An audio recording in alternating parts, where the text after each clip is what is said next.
Qui sont les hommes forts de l'équipe croate? De quels joueurs faut-il se méfier? Écoutez l'avis de Jean-Louis Tour et Roland Courbis.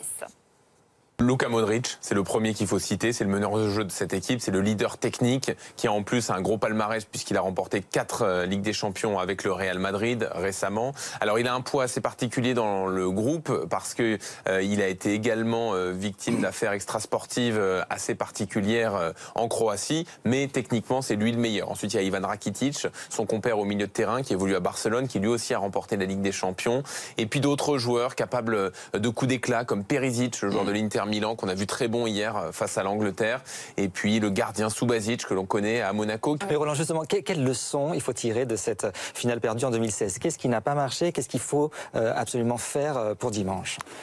C'est que c'est pas simple aussi, parce que quand on bat l'Allemagne en demi-finale, que l'on soit optimiste après avoir battu les Allemands, c'est un danger, d'accord, mais c'est un petit peu logique. Après le match contre le Portugal, il a mal tourné.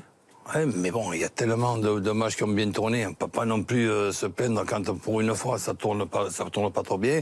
Et ça, c'est sûr que c'est resté dans la tête des joueurs comme un mauvais souvenir. Et il y a la possibilité de l'effacer. Vivre les jours qui précèdent une finale de Coupe du Monde, c'est un petit peu un rêve que tout le monde a pu faire, après qu'on soit joueur, qu'on soit entraîneur, qu'on soit spectateur, supporter. Et même nous, dans notre boulot, c'est une chose énorme qui se passe.